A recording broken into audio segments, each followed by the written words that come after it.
Welcome back to Melodic Memories of Lights Monarch. I'm Casey, and I want to start today's episode off by talking a little bit about Warped Tour. Now, this past weekend, we got to see some Warped Tour happen. I didn't get to watch a lot of it. It was live streamed on Amazon Prime, maybe Twitch. I wasn't completely certain on that, but I didn't really get to watch any of it. I was at a family reunion the entire weekend, so definitely a little too busy to tune in, but I did get to see a lot of clips from after the fact. And the clips I'm talking about specifically are Andy Biersack doing his interviews. Now, he interviewed quite a few bands, the main ones being Sleeping with Sirens and From First to Last, as well as Papa Roach, or maybe also known as Uncle Bug or something of the sorts. Andy and his unique, specific type of humor, very dry, kind of reminded me of The Office, but Andy's humor, he was able to have it front and center on show for everyone watching the Warped Tour live streams. Hilarious skits that he was able to do with all of the bands, ridiculous questions. The man had blank sheets of paper asking these just off the top of his dome, I guess. I don't know how much of it was properly actually walked through and planned, but everyone that was a part of it was, I believe, in on the joke. I know for sure Sleeping with Sirens was being Kellen Quinn, as well as Papa Roach, and Andy even pulled out his Andy 6 war paint, which was absolutely cool. Wouldn't have guessed that to be on the bingo card for 2026, but here we are, and the interviews were a hell of a laugh. Definitely, if you're in need, go check them out. They're all over Twitter, all over socials. I'm sure someone has put a compilation together as of now on be it TikTok or YouTube, God knows what. But they are hilarious. If you love Andy and his humor, you are going to have an amazing time, because I know I laughed a ton. So Andy, thank you for that so very much. I wish I could have watched it all live, but again, family reunion, a little bit important to attend, and I'm glad that I had an amazing time at it. But missing out on this is unfortunate. Just glad I was able to live through it through the internet. So again, if you want to laugh, go check it out. It was the Warped Tour live stream that they did do on Amazon Prime. I believe if you had a subscription to either their music or just Amazon Prime itself, then you would be completely covered. Andy, you're hilarious. Keep doing what you do. And there were a lot of people that must not have gotten Andy's humor, like, at all. And I would try to recite some of the jokes, but I will just butcher them. That's why I'm saying just go check them out for yourself. But the things that he was saying to these people, these skits, if you will, people kind of took them as real. Like, they weren't just to be funny or making fun of, like, different other comedy skits that have happened or different interviews and such, because there is one specifically that does reference a different interview. If you know, you know. And when it comes down to it, I was actually shocked to see how many people were legitimately upset or just calling Andy down pretty much for saying, like, hey, stick to your band. Don't worry about humor, like, it's not your thing. Someone needs to put this man in his place, blah, blah, blah, blah, blah. A lot of hate. And I'm glad Andy took that just as fuel for the fire and just kind of said, fuck you. Like, more or less. He kind of owned it, which I love. Andy's always been that way, be it through Black Veil's music, be it through just his own personal life, everything he's ever put out there. He gets a lot of hate for anything he does. And the fact that he does and just uses it and owns it as, like, his own power is amazing. A lot of people could learn from Andy. And it does raise the question of how much is changing in the scene. A lot of the things that Black Veil used to do, I've seen this discourse actually on Twitter recently, specifically with Bring Me the Horizon. And Bring Me the Horizon frontman Ollie Sykes, he did wear war paint. I don't know what else to call it. I'm a Black Veil fan. That's just what I know it as. I can't remember exactly what they were calling it, but regardless, makeup. They were wearing makeup very much like Kiss or, again, Black Veil Brides back in We Stitch, more so in Set the World on Fire, when they were actually making it and calling it war paint. So Ollie was wearing that, and he was getting a lot of love and a lot of people like, ooh, you know, just very excited and really enjoying the fact that he was, you know, done up with the makeup. And it's unfortunate because Black Veil used to be shit on very heavily for that. And I didn't mean to go on this little side tangent, but it's just something I noticed that I wanted to kind of bring to light because it's incredibly unfair and it is very, very hypocritical of the entire scene, to be honest. And I know a lot has changed. A lot of, I guess Black Veil kind of paved the way for that to be more accepted outside of what was like Kiss. I don't know. It just kind of made me think like, damn, it sucks that people are like, I'm glad that people are enjoying it, but it sucks that so many people shit on this band and continuously do so just for wearing makeup or whatnot, what have you, all the war paint. And then their favorite artist does it and it's revolutionary. So it doesn't make sense to me. I just wanted to put my 2 thoughts to it. I know I didn't really say much about it at all, but regardless, hate aside, that Warped Tour shit, absolutely funny as hell. Definitely go check it out because it's a lot better than worrying about the current state of the scene, which is constantly shifting, constantly changing, and people are always at odds with one another, but at least the music is good enough to speak for itself. And again, if you can have a laugh from time to time like Andy does and use that anger and hatred as fuel for the fire, which he does talk about in Vindicate, brand new album from Black Veil. If you haven't listened to it, go check it out. Would be worth your time. But all in all, just had to put that out there. Again, it was a great live stream, great jokes. Andy, thank you for being exactly who you are. Now, to move on past that, I wanted to talk about 2 new releases specifically that came out on Friday. The first being the album. I wanted to kick off with this album that I was able to listen to. The other's just an EP, so I'll get into that in a second. But the album titled Jinx. Yes, Jinx by Waterparks. So the band Waterparks, they released their brand new album, Jinx, and it is great. I must say, I have a lot of thoughts towards it. I love the message of the album, and it was overall kind of Waterparks back to true form. I feel like they haven't sounded as good as this, lyrically or just instrumentally, in at least 2 albums, and that's been a while. Like their last album, I believe, was 3 years ago, so it has been a hot minute, like a very hot minute, since we've had Waterparks sound this good. And it makes sense. They put a lot of work into this record. They did a lot to make this record exactly what it is and say what it says. So the message that I got from this record, what I kind of took from a lot of these songs, it really is as simple as the initial title track and then the Any Minute Now, which is the second to last track. Even the last track, all of them have little tidbits, little bits and pieces of just questioning why. Why are things the way they are? And then also trying to accept that any minute now, literally a song title, one will figure it out. It'll come to me any minute now. And a lot of the songs kind of circled around that. Not all of them. Some of them were just fun or about a specific person, about specific things. But all in all, I really liked that whole message of just questioning why and what's the purpose, what's the point of everything, and just kind of calling out how fucked up some things can be that we might just glance over as a society, as people, and even as, again, the scene. So I really enjoyed the album. My favorite track from it would have to be Mirage or Any Minute Now. I definitely love both of them, though I do definitely prefer the Any Minute Now acoustic version, which did just get released today. They released a Jinx expansion pack on iTunes, exclusive to iTunes for a moment, and I'll actually read the post where they talked about it. They went on to say, the Jinx expansion pack is live now, $6.99 for the next 4 days on iTunes only. Bonus tracks do include Tell Me Why, all Austin vocals, Nobody But You a cappella, Any Minute Now acoustic, and If Lyrics Were Confidential, Day 1 home demo. You gotta get the iTunes app if you don't have it already, and get them from there. Original TMW is crazy to hear. NBY has so many vocal layers you probably missed. AMN sounds cozy and intimate with an extended verse too.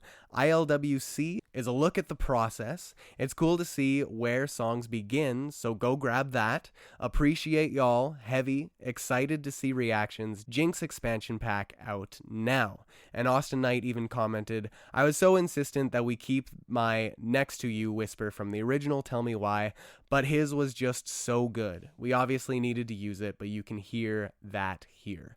So it was definitely not necessarily a much needed expansion, like deluxe, whatever they want to call it. These extra tracks, you don't need to go get them, but I went and bought them and listened to them just before recording, and I quite enjoyed it. I do believe that the acoustic version of Any Minute Now is the main reason to buy that, unless if you wanted to hear Austin just do the entire Tell Me Why segment without Mark Hoppus and Danny Elfman and everyone else included.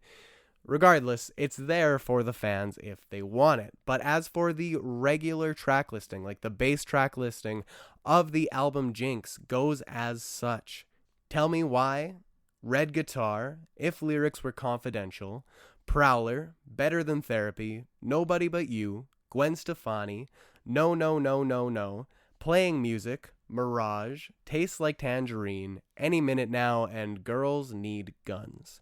And that song alone, that ending track there, Girls Need Guns, that one could have a whole topic conversation on its own. It is a very important song, I do believe, and the whole message that it was literally from his mother is very important, especially if you find where, when she was born, where she was born, the things that she has went through as a woman in particular. And I'm not a woman, so I have no right or room to stand upon it or really speak upon it, aside from just letting it be known that this song is, in my mind, very important for the majority of everyone to hear, because it's just speaking the truth. And it, again, kind of really nails home that theme of the album of just questioning shit and kind of calling out the fact that things are fucked up in society and life and in general.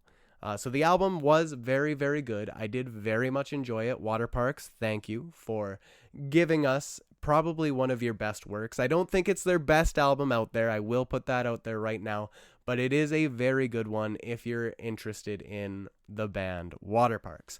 Aside from that, the other one I wanted to talk about, being the EP that came out recently, was Greetings From Bleak St by Josie Edwards. So I very much enjoyed this one. A brand new artist that I was able to find maybe a week ago. I forgot to mention her in the last episode in the upcoming releases, which I don't know how I blanked on it because I was very much excited for it, but completely blanked. So in the description of last episode, I did use the quote from the song Chemical Light, which is on this EP.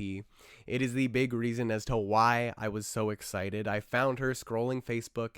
You can call her a TikTok artist if you want. She definitely uses it to her advantage, but I very, very much enjoy her music. It reminded me more so of like a Gracie Abrams, but a little bit more alternative than what she is. They're very similar in sound, at least vocally, but something about Josie Edwards, I can't really put my finger on why I enjoy it so much, but her music speaks to me. The songs that are just on this EP alone, I just haven't been able to take off of repeat much at all. Literally the only thing I've been listening to aside from her EP, Greetings From Bleak St, has been Jinx, just to form a better opinion upon it and, actually digest the album. So this has been on repeat literally this past weekend throughout my reunion.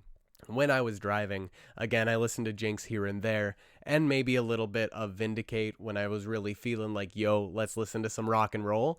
But all in all, Greetings From Bleak St was a fantastic EP, and I do believe that this artist, I don't know how old she is or where she came from or much of anything about her, to be honest, aside from the fact that her music speaks for itself.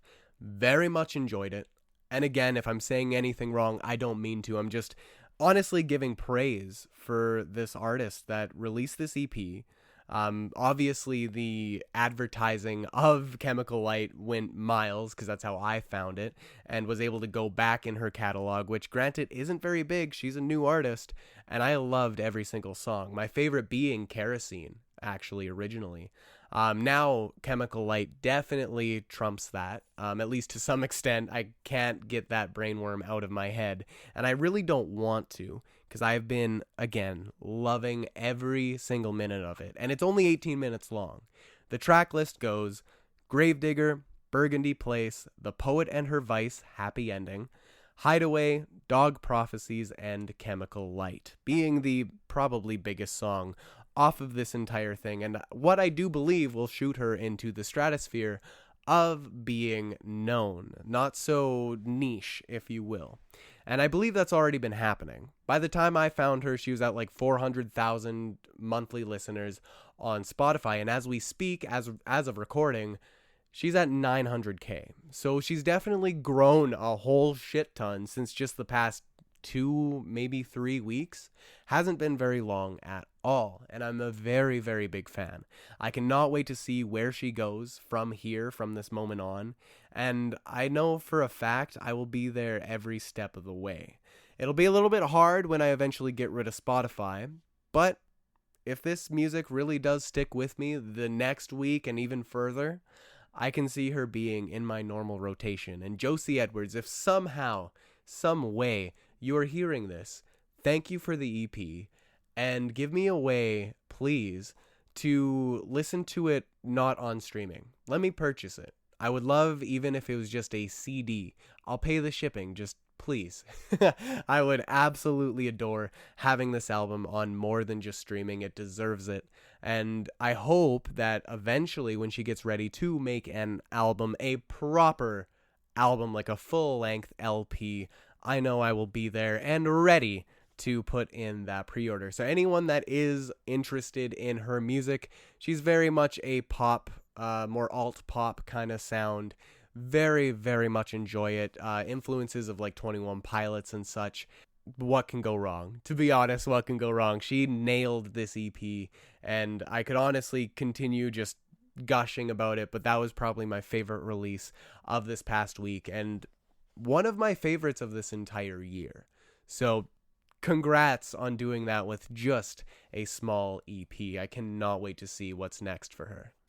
Next up, I wanted to touch on an album that came out a little bit ago, not too long ago, but that would be Decades by Motionless in White. Now, it was met with mixed fan reactions. It wasn't just me or my friends that are Motionless in White fans. It seemed like some of the community, I can't tell you how much of a chunk of it felt this way, but a lot of them anyways, for what I've seen, were disappointed. They did believe that it wasn't what it should have been or could have been, even more so. And I believe, again, they're right. I really haven't listened to the album since it came out. Since I talked about it last, I have not listened to it since. I feel like I should, because, again, I enjoy Motionless in White to some extent, but I just don't have much desire, and that's fine. I don't need to go listen to it and try to make myself or force myself to like it, if it is what it is, truly, and if you don't like it, then, again, it is what it is. I'm just sorry if the case is that you were actually a big Motionless in White fan, because to not like one of your favorite band's albums, yeah, that's brutal. It sucks, and it's always something that you hope, fingers crossed, doesn't happen. But even with all that said, this album has been doing incredibly well. Like, incredibly well. So anyone that's saying that, oh, it sucks or is a disappointment or whatever, well, the sales don't reflect that. And if that was the case, the sales would. So regardless of what people say, opinions will be opinions. This album is doing very, very well. They actually posted the actual statistics on their socials saying, "The road to Decades has been the most epic ride of our career, and we're so grateful for every moment you've shared with us on this 20-year journey. Thank you for showing Decades so much love. We can't wait to watch these songs grow alongside you and sing them with you on tour." And their statistics here went 29,500 total album equivalent sales within the first week, as well the number 15 on Billboard Top 200, number 1 on both the Hard Rock Albums US and Rock and Metal Album Sales in the UK, number 2 on both Top Album Sales US and Top Digital Album Sales US, and number 5 albums overall in Australia. So very cool, very good, to be honest. I don't think that they'd be disappointed by those numbers in the slightest. And hey, if the music speaks to people and people enjoy it for whatever reason, regardless of what it is, good for you. I hope that you are enjoying the Decades album and not in the camp of me not enjoying it, because it would be better to enjoy things than just kind of shit on them. And I'm not in any way trying to shit on this album. Again, it's just not for me. I didn't really click with it or connect with it very much as I wanted to. And I do know some fans and a community within the community that feel the same. So if you enjoyed it, that's awesome. I'm so happy to hear, and obviously a lot of people did, or else the stats would be looking much, much different. And if you did enjoy it, let me know in the comments below on why. Tell me why. Try to change my mind, and tell me how good this album actually is and why I am a fool for sleeping upon it. And while you're there, leave a like, subscribe, and share with your friends if you're able. It means a lot to me every single time you do. Now, to move past music just for a hot minute, I would be remiss to not talk about San Diego Comic-Con for at least a moment. And I'm not going to talk about every last thing that was revealed, mostly just focusing on the things that caught my eye specifically. And if I missed anything, again, tag that onto the comment and let me know what I actually missed. But to start, I must speak about Ghost Rider. Yes, Ghost Rider is finally entering the MCU with Ryan Gosling starring as the pivotal role Ghost Rider. Absolutely insane that it is finally happening. It is being directed by Sean Levy and has a tentative release date of July 2028. Whether or not it will stick that landing, we'll see. Hopefully the movie is good. Sean Levy has directed Deadpool and Wolverine, amongst countless other movies, just in general, but in the MCU, he has done that one at least, so if anyone wants an idea of his directing style, that would probably be the one to watch, which is a great film in my opinion. I know people have mixed opinions on a lot of the MCU stuff, but I enjoyed Deadpool, I enjoyed Wolverine, I liked all the cameos. I get some people might say IP slop, and I say, why? Just enjoy it for what it is. But again, everything is subjective. But that was the biggest kind of announcement that I seen, that I was like, oh damn, it's finally happening. And I guess Nick Cage is fine with being Spider-Man now. I mean, who really wouldn't be in Spider-Noir? So the role is open. So glad that Ryan Gosling is finally able to have his dream come true of being Ghost Rider. Next was Ryan Coogler. He does return to Marvel Studios to direct Black Panther 3, which will be in theaters December 15th, 2028. It's going to follow over T'Challa's son, the Black Panther's son himself, and it'll be interesting to see where they go with that entire story. It's supposed to be like the end of the epic trilogy of some sort.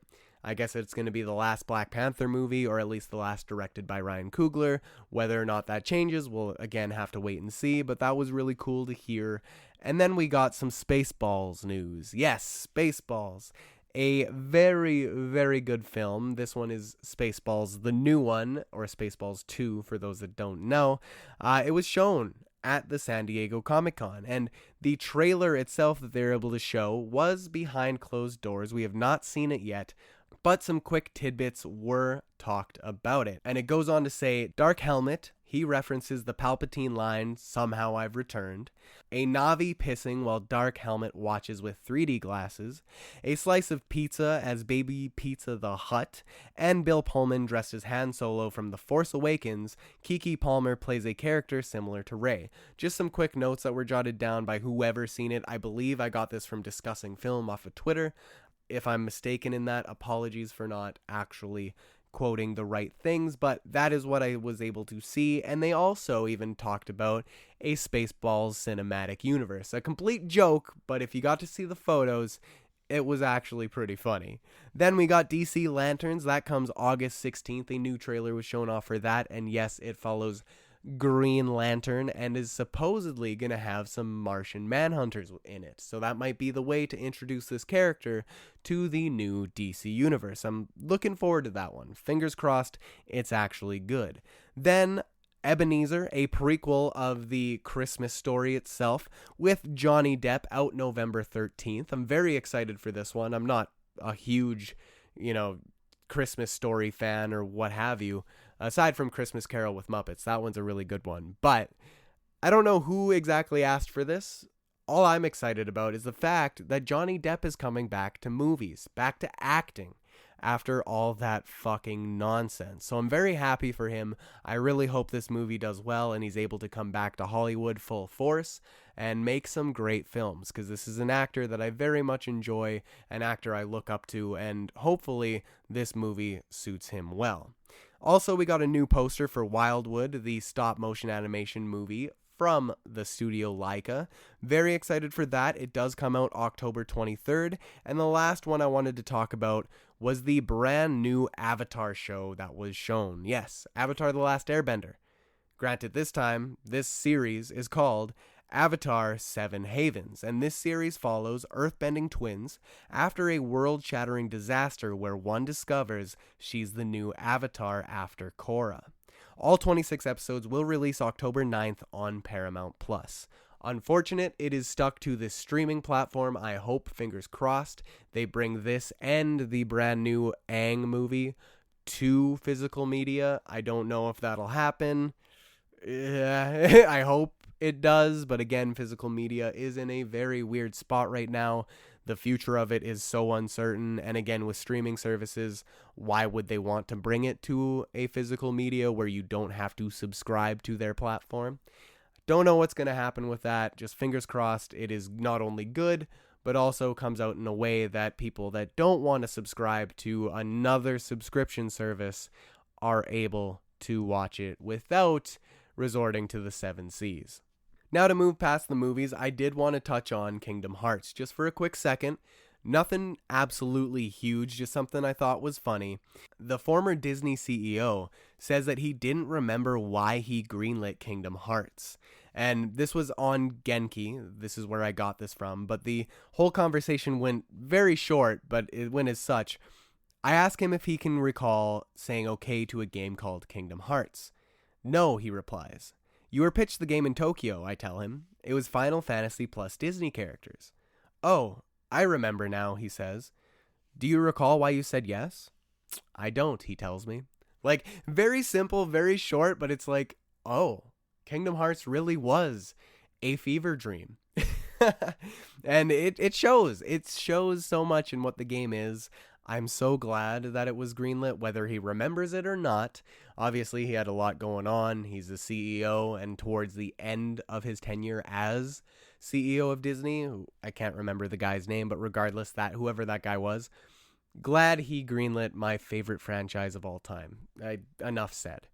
Now, to jump back just a slight bit on that physical media bit, it's still going strong. The whole entire fight for physical media is still going strong. Like, it's not as strong as it once was when it was first announced that Sony was getting rid of PlayStation discs back in like July 1st, I believe, the 1st of July, Canada Day.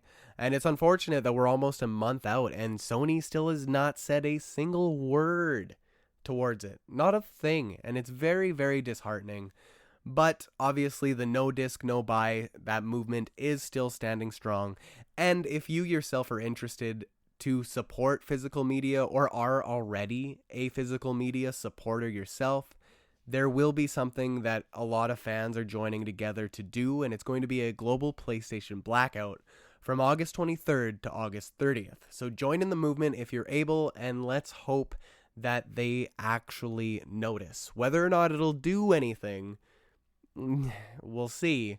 But if they're still not talking about any of this discourse, not acknowledging their literal fans crying out at them, by that point, again, that's the end of August, another month away, yeah, put your money where your mouth is, do what you can, join this movement, boycott Sony for that week, and hopefully by not turning on your system, not acknowledging the PlayStation Store, not doing whatever with your PlayStation, just unplug it, really.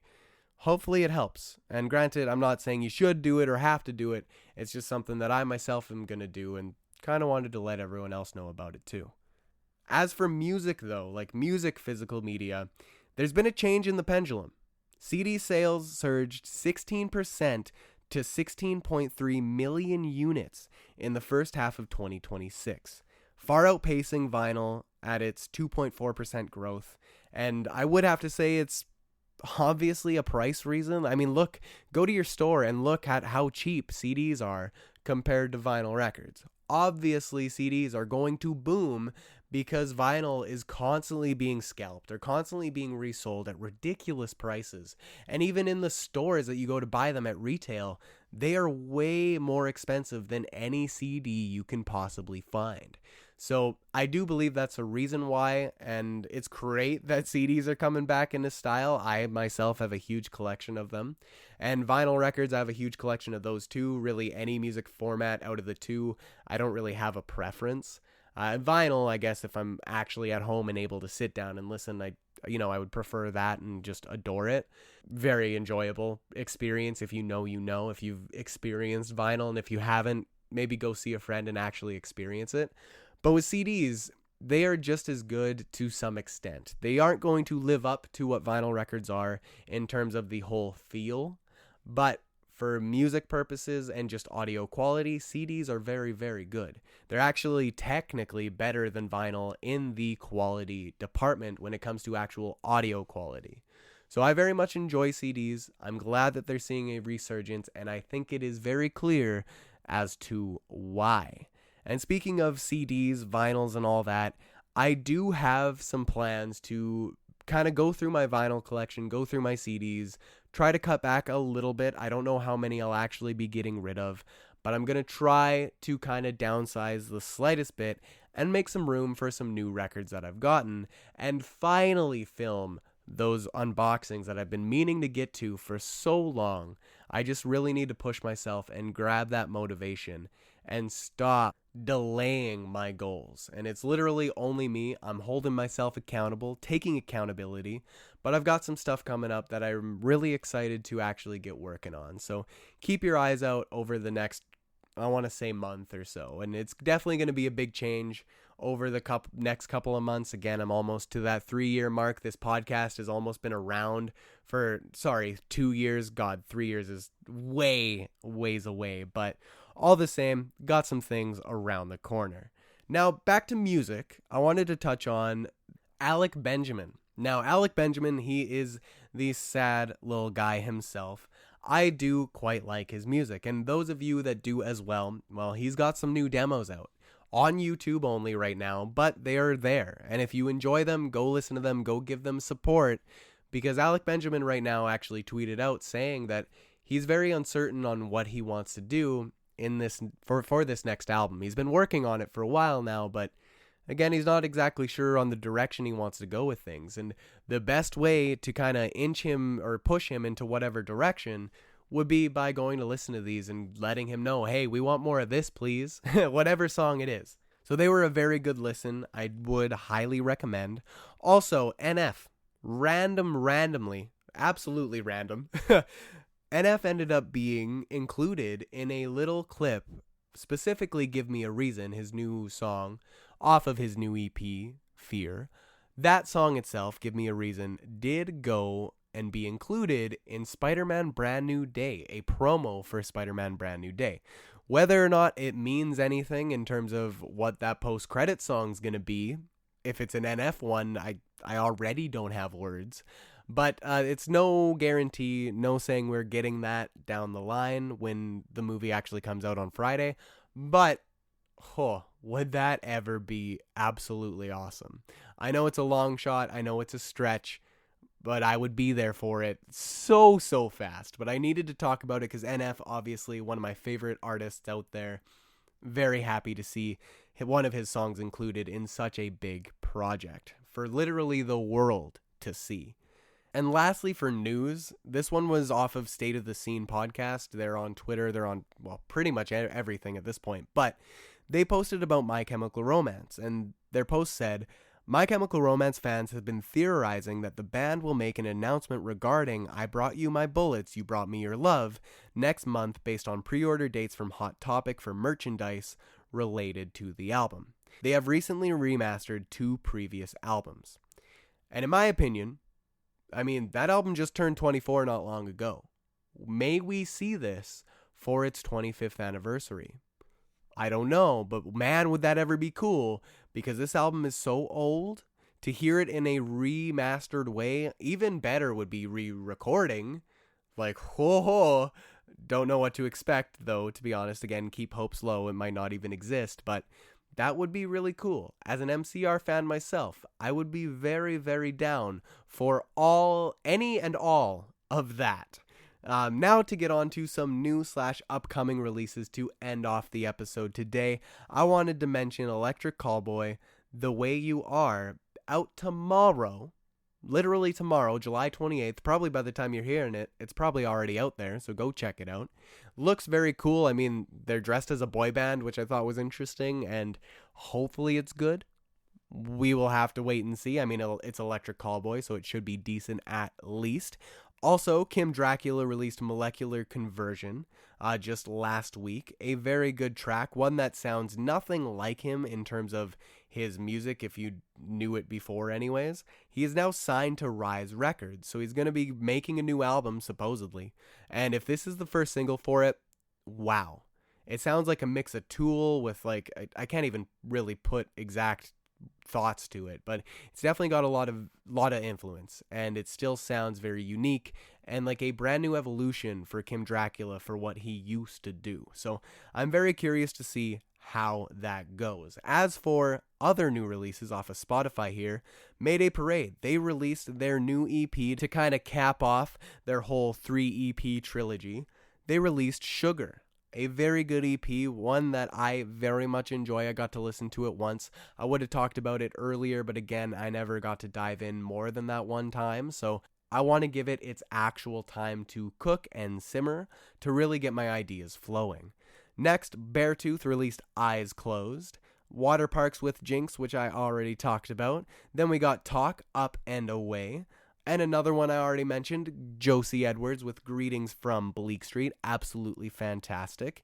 Avenged Sevenfold released Statica, which seems to be a new band, quote unquote. I don't really know how or why.